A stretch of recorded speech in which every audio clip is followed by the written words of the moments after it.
G'day guys and gal, Sanguinius is well and truly dead. His brains were bashed in by a big ass maul, and whilst fragments of his soul have been floating around here and there, the glorious Hawkboy is currently benched very hard. So why is there a golden demigod dude flying around like an angel and smiting the enemies of the Blood Angels? Why does he almost have the same name as Sanguinius, and why is he so overpowered? Is he just some kind of warp entity, or is he Sanguinius reborn in some capacity? The answer is it's complicated, which is why I'm making a video talking about it. Before we get started, through life we pick up a number of bad habits. We are human after all. However, going completely cold turkey on these habits can be really difficult and sucky. However, speaking of sucky, I have partnered up with Fume today to bring you a solution, a warm turkey if you will. Fume is a flavored air diffuser device that mimics some of the worst habits humans can have with absolutely none of the negative effects. It's literally just flavored air.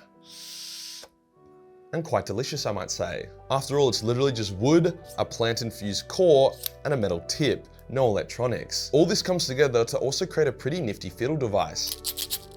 Fume have also just come out with their Solano model, a dark walnut barrel with an onyx mouthpiece. As for the flavors, there's a lot to choose from. Some standouts include raspberry lemon and orange vanilla, but personally, as a pretty vanilla person myself, I'm a huge fan of the crisp mint, as it's like breathing in a breath of super fresh minty air. So to get started with your new good habits, then use my link or QR code, and then use my code Majorkill to get 20% off the Journey Pack. That's the largest discount code Fume has ever provided for this channel. Cheers to Fume for sponsoring this video. Today we'll go over the Sanguinor, showing off his origins, his evolution, his key moments in the lore, and his abilities to figure out what he is exactly and what role he could play in the potential resurrection of Sanguinius. Let's get into it.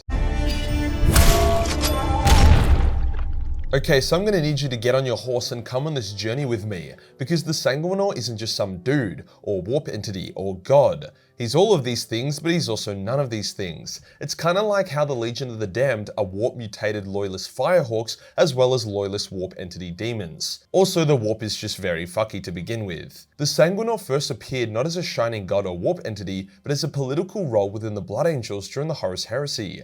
Assassins were fucking everywhere, so the leader of the Sanguinary Guard, Ascalon, convinced Sanguinius to allow one of his bodyguards to become his herald and representative to protect their lord. Ascalon gathered 10 of the Sanguinary Guard and got them to choose out of a hat. The final two then played Inny Miny Miny Mo until one was chosen to become the herald. Unfortunately for the loser, they were then killed by Ascalon to keep the identity of the herald a secret. This is kind of dumb, as the other 8 Sanguinary Guard already knew it would be one of the 2 that left behind, but you know, gotta sprinkle some grim derp in there here and there. The herald chosen was Alatron, who disregarded his name and identity and had a visage of Sanguinius melted onto his face so he could never remove it. Thus he became the Sanguinor. This didn't grant him magic powers or anything. He didn't grow wings or start glowing gold and shit. He was literally just a representative. However, as the Primarchs of Imperium Secundus realized that Terra had not yet fallen, they made a mad dash to try get to the homeworld to save it. During this mad dash, they came up against a massive army of demons. Sanguinius engaged in battle with an absolute tosser called Mardale,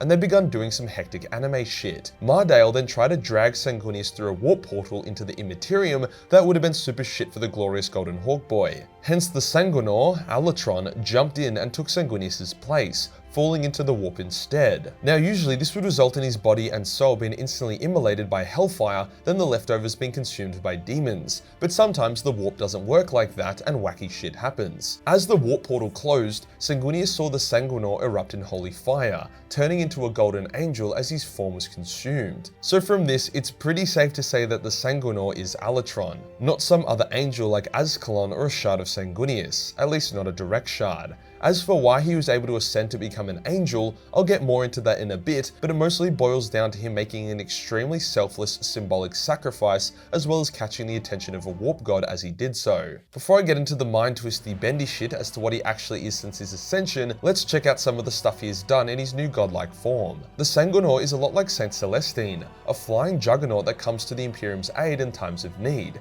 However, he is very closely tied to the Blood Angels and only really helps them. However, even then he he only very rarely helps and only when absolutely necessary. He also isn't just like this insta-win. More so, he makes impossible missions possible rather than making them a guaranteed safe win where everyone gets out alive. If anything, the arrival of the Sanguinor is kind of grim, as it basically means that most of the Blood Angels present will die. However, they will achieve their mission in the process, rather than all of them just getting wiped and losing. In no particular chronological order, I'll talk about some of the times the Sanguinor has appeared and why he did so. There was a pirate fleet attack in Imperial World, so a small carter of Blood Angels came to help. They made short work of the pirates, however one of the pirate ships crashed onto the planet and its warp drives got all funky, accidentally ripping a hole into the warp which the legions of Khorne used to breach and attack the world. Whoops. Kabunda himself, the arch enemy of the Blood Angels, led the invasion and everyone was pretty fucked. He killed the Blood Angel captain with the remaining 30 Blood Angels holding the line. However, Kabunda can literally kill hundreds of Blood Angels within seconds, so they were pretty doomed. As he launched himself at them, ready to kill them all and doom the world in one strike, a golden comet shot from the sky and slammed into Kabunda. The Sanguinor had arrived. The two warp entities fought hard, the Sanguinor being much faster and more graceful, however Kabunda had a lot more girth. Despite this, the Sanguinor was able to impale Kabunda, then fly him up to the upper atmosphere before then dunking his ass back to the planet, banishing the demon in the process. If you are wondering how powerful that makes the Sanguinor, Sanguinius actually lost his first battle to Kabunda, so for the Sanguinor to fuck him up like this is pretty insane. With their master gone, the demons were scattered and the day was won. This was pretty clutch. Out of the 30 Marines, 6 survived, which isn't that many, but when you remember that Kabunda once killed like 500 Blood Angels in a single hit, it's a pretty fucking great result. The Sanguinor intervened here due to the presence of Kabunda, the arch enemy of the Blood Angels. In another instance, a dozen Blood Angels decided to do a suicide attack on a Night Lord vessel called the Terraclaw. Now this was a pretty bad idea. The vessel was carrying thousands of heretical cultists, a shitload of Night Lords, and other nasty things that 12 Blood Angels really didn't have a chance against. However, the Sanguinor thought the mission was fucking dope, so he decided to join in at the last second. The burning holy fire of the Sanguinor ripped through the ship, killing a fuck ton of bad guys, whilst the Blood Angel squad moved up in his wake. They encountered heavy resistance, as it wasn't like the entire ship's defenses were in just one corridor. However, they were able to get to the bridge and kill the master of the ship, who was the target all along due to the Blood Angels having a personal grudge with him. Out of the 12 angels that boarded, only one survived, but considering the initial prognosis being that they wouldn't even have gotten 50 meters into the ship, that is a pretty fucking great result. It's not exactly clear why the Sanguinor chose this suicide mission over the many others to pop in. Maybe he just thought it was hilarious how stupid it was and decided to throw the angels a bone. The Sanguinor doesn't just fight chaos though. When Leviathan was tearing its way to Baal to try and end the Blood Angels, Dante intercepted a massive force of them in the Cryptus system. Long story short, through the massive efforts of the Death Company, a Catan Shard, a Necron Overlord, and the arrival of the Sanguinor, the Blood Angels were able to hold the system long enough to activate a hectic device that blew up everything, killing an absolute fuckload of Tyranids and severely blunting their invasion. When the fighting was done, the Sanguinor flew to Dante's ship and met the Chapter Master face to face. Dante asked, "Was this enough? Can Baal be saved?" To which the Sanguinor replied, "There is yet hope." This was a pretty big deal, as the Sanguinor never speaks or even really hangs out after he appears. Goes to show how much respect Dante commanded when a literal demigod gave him their time of day. The final cool example I want to discuss is how the Sanguinor helps the Blood Angels to travel around Imperium Nihilus, despite there being no Astronomicon. Basically, he flies ahead of Mephiston, who follows him, also flying. Then Mephiston's ship locks onto Mephiston and follows him, with the rest of the fleet following each other in a single file through the warp. Since Mephiston and the Sanguinor are both godlike in power and actually represent two sides of the same coin, it kind of makes sense, but it is also pretty bonkers. Okay, now let's get to the real meat of the video. What the fuck is the Sanguinor? Well, little boy, Baal has two gods, an angel of light and an angel of darkness. As the Sanguinor tackled Mardale into the warp and was consumed, the angel of light merged with him and turned him into this new avatar of light. Thus he is quite literally a god, or at least a powerful avatar of one.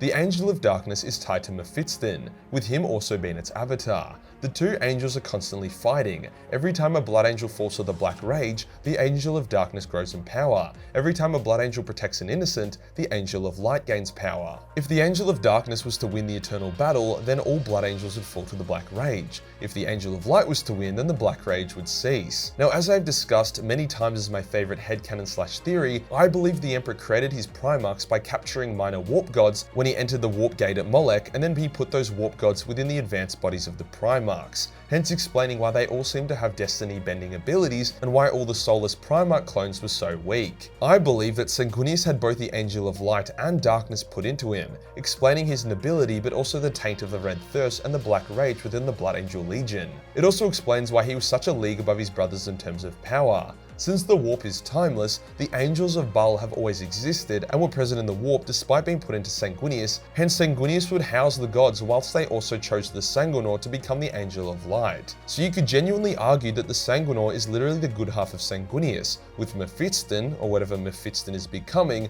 being the dark half. If you got Dante, the Sanguinor, and Mephiston to do a fusion dance, you would probably end up with Sanguinius reborn. Obviously that's not going to happen anytime soon if ever, but in regards to Sanguinius' rebirth, he is already kind of here, just broken up into different pieces. This also explains why the Sanguinor rarely ever appears. He is almost always in the warp, fighting the Angel of Darkness, who has grown exceptionally powerful. The reason why Mephiston has been allowing the Angel of Darkness to enter his soul is to try take the burden of it upon himself and spare his brothers the Black Rage. So it's clear that the Angel of Darkness is a lot stronger, and is only kept in check through the efforts of the Sanguinor and Mephiston. So to sum it up, the Sanguinor was a sanguinary guard who jumped into the warp and merged with the Angel of Light, thus giving him exceptional power such as the ability to fly, take and deal extreme damage, travel through the warp without issue, and because this is Warhammer 40k, he always has a belt full of grenades. As with all loyalist demons, he started off as a mortal. If you enjoyed the video and you want to support the channel, then Patreon is the place to be, where we are just about to launch the early